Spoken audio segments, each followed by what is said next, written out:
Selamat pagi pemirsa. Belum 2 pekan menjalani tahun 2026, Komisi Pemberantasan Korupsi atau KPK sudah 2 kali unjuk taring. Pertama, KPK menersangkakan mantan Menteri Agama Yakut Khalil Qomas dalam kasus dugaan korupsi kuota haji tahun 2024.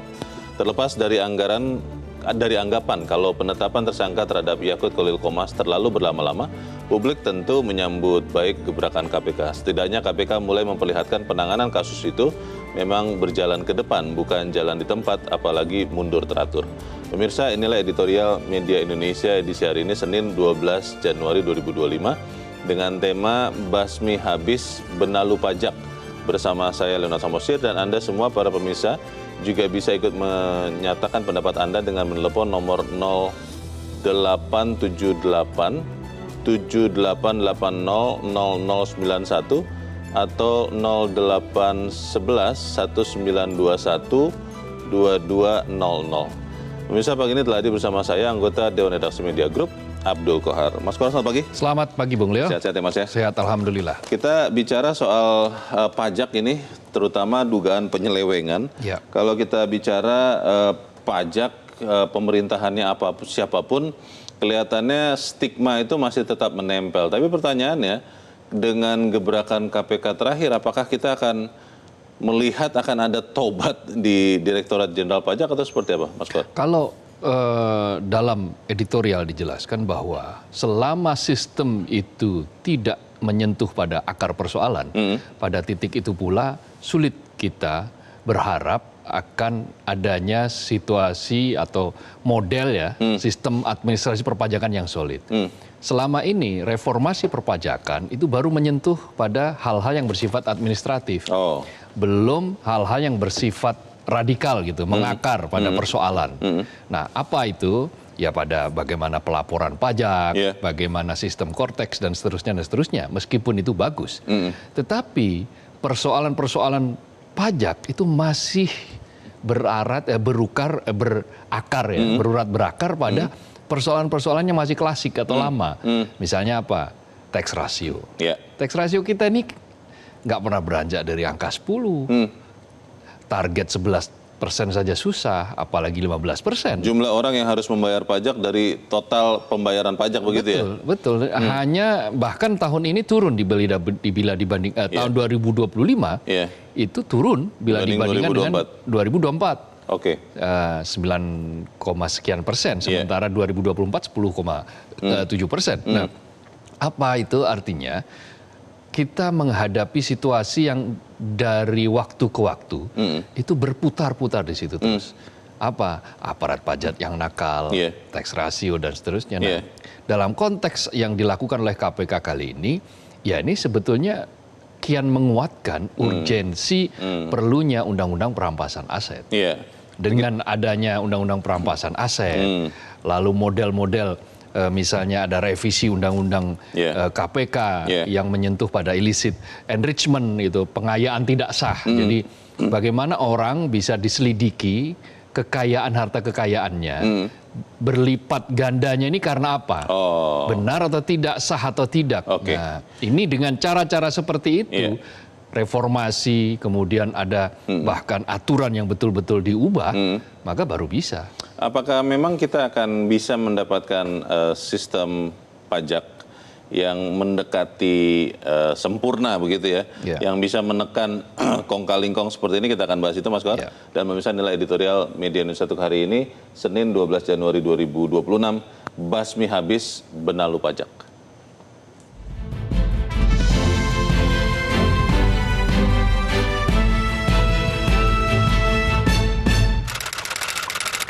Basmi habis benalu pajak.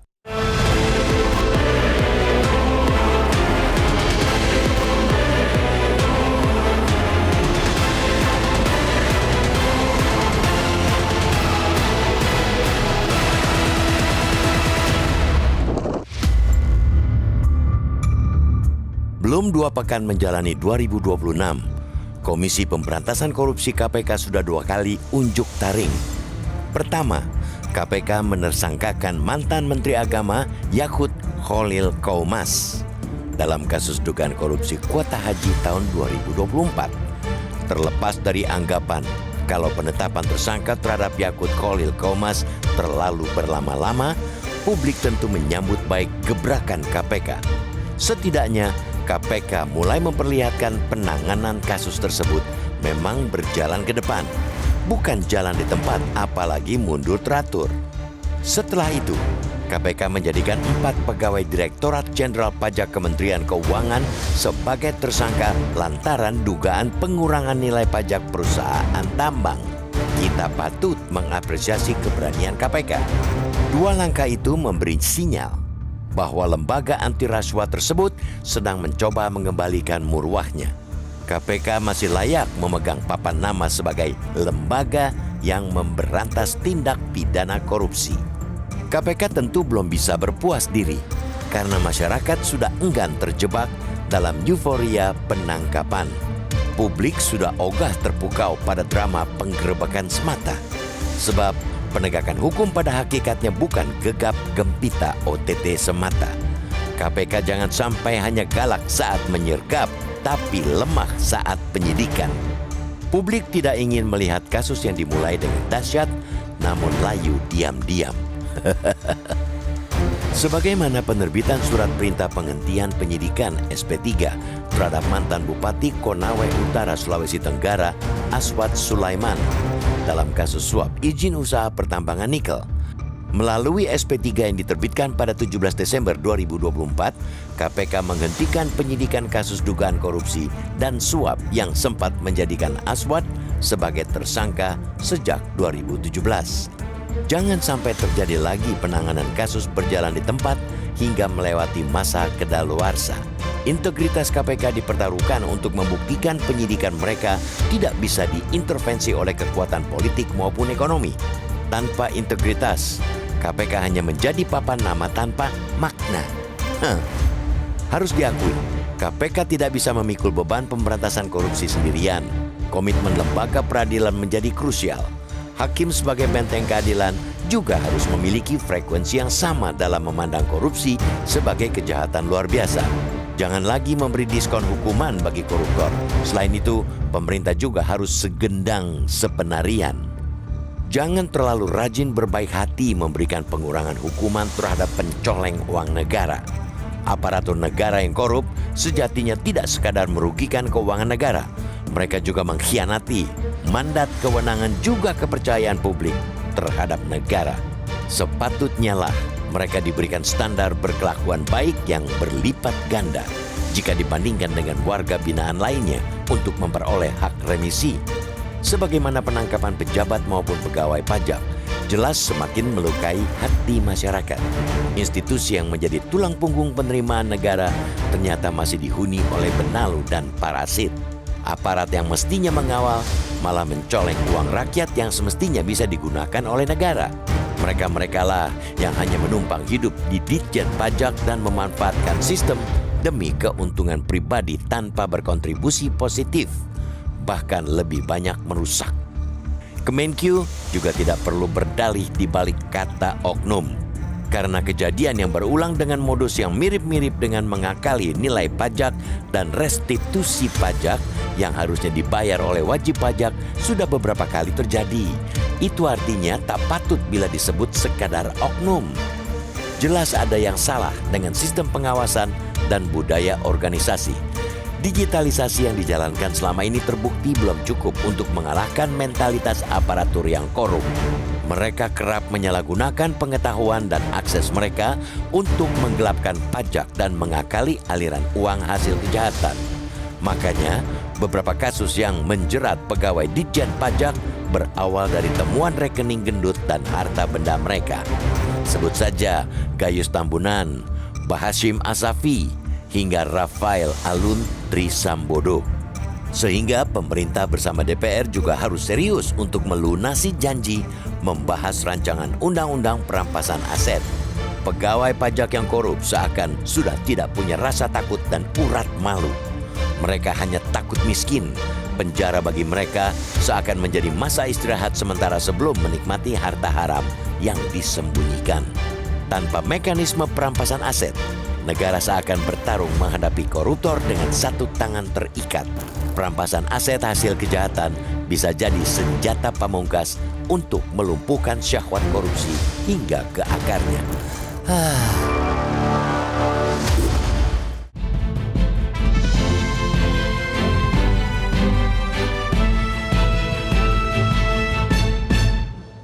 Di bagian berikut Anda bisa ikut menyatakan pendapat Anda, pemirsa. Untuk saat ini tetaplah bersama kami.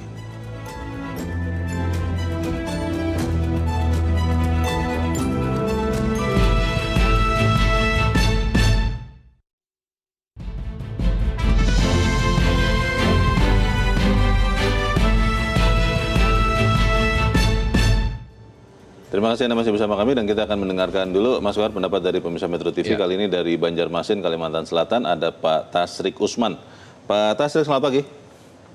Selamat pagi Mas Nur, selamat pagi Bang Kohar. Assalamualaikum warahmatullahi wabarakatuh. Waalaikumsalam warahmatullahi wabarakatuh. Bagaimana Pak Tasrik kita bisa melihat bisa dibentuk sistem yang menekan penjahat pajak atau bagaimana menurut Anda Pak? Silakan Pak. Baik, yang pertama saya rasa prihatin ya dengan tangkap tangan petugas pajak, oknum petugas pajak, yang mestinya negara itu harus mendapat masukan pendapatan negara 75 miliar, tetapi karena hanya permainan oleh oknum pegawai pajak, sehingga negara kehilangan 59,7 miliar, hanya karena 4 miliar yang harus diserahkan kepada mereka. Ini sangat memprihatinkan. Pengemplang pajak ini kan bukan baru kali ini. Kemarin juga Gayus Tambunan, itu negara banyak dirugikan. Nah, saya berharap DPR dan pemerintah segera saja mengesahkan undang-undang perampasan aset. Itu salah satu cara jitu untuk para pengemplang pajak, khususnya para oknum-oknum yang selama ini melaksanakan tugasnya hanya untuk kepentingan pribadi. Nah, yang kedua, saya berharap juga supaya hukuman bagi para pengemplang pajak ini, petugas ini harus berat. Karena masyarakat itu di bawah, masyarakat kecil itu sangat taat pada pembayaran pajak. Sementara mereka dengan bersenang-senang mengambil hasil pajak dengan yang tidak dengan tidak benar begitu. Terima kasih. Assalamualaikum warahmatullahi wabarakatuh. Waalaikumsalam warahmatullahi wabarakatuh. Terima kasih Pak Tasrik Usman di Banjarmasin, Kalimantan Selatan. Undang-undang perampasan aset, pertanyaan besarnya Mas Kohar, apakah akan bisa dibuat? Karena itu kan akan jadi bumerang juga bagi para pembuat undang-undang. Maka pertanyaannya bukan apakah bisa, apakah mau. Ini tinggal persoalan mau atau tidak mau. Kenapa? Karena usia undang-undang RUU perampasan aset ini kan sudah sangat lama. Belasan tahun ya? Sudah 12 tahun. 12 tahun. Nah, ini yang diajukan pada masa pemerintahan SBY bahkan. Tapi sampai sekarang kan masih menggantung. Maka ini menjadi pertanyaan besar. Mengapa kok tidak kunjung disahkan undang-undang ini? Padahal kan beberapa saat yang lalu kan ketika awal ada ribut-ribut itu, ada demonstrasi besar. Agustus itu kan, Agustus itu kan sempat dijanjikan kan mau dikebut di 2026. Ya mudah-mudahan ini bisa dikebut di 2026. Urgensinya apa? Ya termasuk ketika ada kasus-kasus seperti ini. Bayangkan kejahatan yang ada di perpajakan itu modusnya sebetulnya nggak banyak berubah. Sederhana ya? Sederhana, itu ke itu diulang-ulang. Kong-kali-kong ya? Kong-kali-kong, permufakatan jahat begitu. Tetapi sistem yang ada sekarang itu baru menjerat pada wajib pajak kan. Bagaimana wajib pajak itu diincer. Bagaimana orang baru mendirikan perusahaan sudah mulai ditanya-tanya soal pajaknya. Tetapi ketika ada aparat yang nakal, sistem ini belum memberikan penjeraan yang berarti.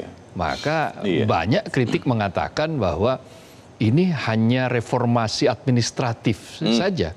Nah, kalau semacam itu yang terus-menerus terjadi, maka modus-modus baru akan terus berulang. Kita tidak melihat pada nilai ya, yang tertangkap tangan kali ini kan nilainya kerugian negara sekitar 59 miliar. Tetapi bukan di situ esensinya. Esensinya adalah bahwa celah kebocoran itu ternyata masih ada. Ini yang ketahuan ya? Ini yang ketahuan. Jangan-jangan di luar sana ada lagi. Belum lagi misalnya kemarin Menteri Keuangan Purbaya Yudi Sadewa itu juga berbicara tentang under invoicing yang kurang lebih sama lah. Nah, dengan praktik-praktik semacam itu, kalau tidak ada revolusi, tidak ada transformasi di bidang perpajakan kita, mindset yang berubah, sistem yang dibuat ketat, lalu penegakan hukum yang menghadirkan efek jerah, maka ya akan susah kita. Memang akan bagaimana beranjak dari level yang sekarang. Undang-undang perampasan aset itu bagaimana bisa kemudian menekan kejahatan kong kali kong pajak ini, Mas Kohar? Iya, salah satunya kan jelas follow the money. Lalu kemudian illicit tadi, enrichment, bagaimana kekayaan yang diperoleh secara tidak sah itu bisa diselidiki. Lalu begitu ketahuan, dinyatakan terbukti, maka aset yang dia miliki harus disita oleh negara, bisa disita oleh negara. Meskipun peradilannya belum inkrah begitu ya, belum berakhir. Iya, bisa saja kan selama dia sudah punya putusan dan buktinya lengkap dan dinyatakan oleh pengadilan pada tingkat pertama. Kemudian dia mengajukan banding, selama proses itu bisa disita untuk kemudian kalau ternyata ada temuan baru, ada novum, ada peninjauan kembali yang dimenangkan misalnya, ya baru kemudian aset itu dikembalikan. Tetapi setidak-tidaknya dia disita dulu. Agustus tahun lalu ada kegentingan yang kemudian mendesak sehingga kemudian wakil rakyat waktu itu saya ingat yang mengatakan bahwa undang-undang perampasan aset akan segera dijadikan. Tapi kan sekarang kegentingannya itu sudah lenyap entah kemana. Pertanyaannya adalah apakah memang jangan-jangan perlu kegentingan lain, tapi kita harus jeda dahulu, Mas Kohar dan pemirsa tetap bersama kami, Editorial Media Indonesia, segera kembali.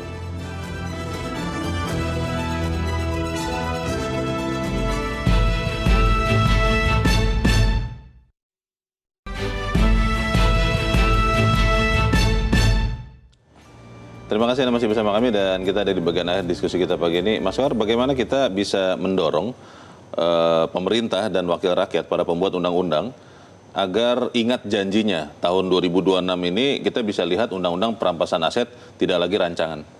Iya, jadi kita harus melihat begini, kegentingan yang tadi Bung Leo sampaikan. Kegentingan itu apa? Kegentingan kedaruratan, kegawat daruratannya itu seperti apa? Bayangkan, setiap tahun menurut sejumlah catatan ICW, kerugian negara yang disebabkan oleh praktik korupsi itu 300 triliun. 300 triliun sementara yang dikembalikan itu nggak sampai 2%, atau katakanlah nggak sampai 5%. Artinya praktik-praktik semacam ini menjadi zona nyaman bagi para koruptor. Ketika zona nyaman ini dipelihara, apa bukan darurat namanya? Nah, dengan model-model seperti ini, ditambah lagi dengan kasus OTT untuk pajak ini, maka kita menyaksikan bahwa kedaruratan itu sudah sangat pada level yang sangat tinggi. Maka tidak ada alasan lagi untuk tidak segera mengesahkan undang-undang perampasan aset. Betul bahwa memang masih ada perdebatan. Bagaimana cara mengetahui bahwa aset yang dia punya itu hasil korupsi atau bukan. Kan di situ bisa. Kan kita punya banyak auditor independen yang bisa melihat, bisa menghitung dari mana itu, misalnya kalau dia bekerja tinggal dihitung aja berapa gajinya, berapa bonusnya, dan seterusnya. Dan dengan undang-undang ini kan sebetulnya uang-uang yang bisa diselamatkan itu akan serta-merta membantu menambal atau memasukkan amunisi bagi APBN kan? Iya, jelas, karena fiskal kita kan kemarin kan berada dalam situasi yang hampir darurat juga. Betul. Artinya 2,92% defisit hampir menyentuh 3% itu kan meskipun aman secara undang-undang, tapi itu kan sudah mendekati batas. Artinya pajak kita juga hanya 87%. Di tengah pendapatan pajak yang meleset dari target yang cuma 87%, ada aparat nakal seperti ini, kurang darurat apa? Itu dia. Dan kita percaya, kalau saya sih masih percaya Mas Kohar, bahwa Presiden Prabowo seperti yang selalu diutarakan akan benar-benar mendorong cara memberantas korupsi. Mungkin salah satunya dengan undang-undang perampasan aset. Kita tunggu itu ya. Mudah-mudahan karena beberapa kali dalam setiap visi misinya kan Prabowo mengatakan ingin menambal semua yang bocor-bocor itu. Baik, kita tunggu undang-undang perampasan aset tahun ini akan ada. Mas Abdul Qadir, terima kasih sudah hadir di tempat ini. Selamat pagi Mas. Selamat pagi Bung Leo. Pemirsa, tanpa mekanisme perampasan aset, negara seakan bertarung menghadapi koruptor dengan satu tangan terikat. Perampasan aset hasil kejahatan bisa jadi senjata pamungkas untuk melumpuhkan syahwat korupsi hingga ke akarnya. Saya, Leonard Samosir, terima kasih.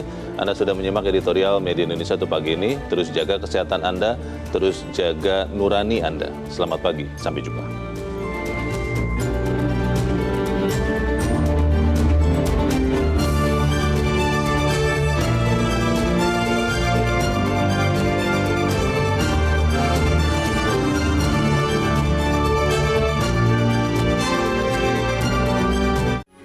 Metro TV.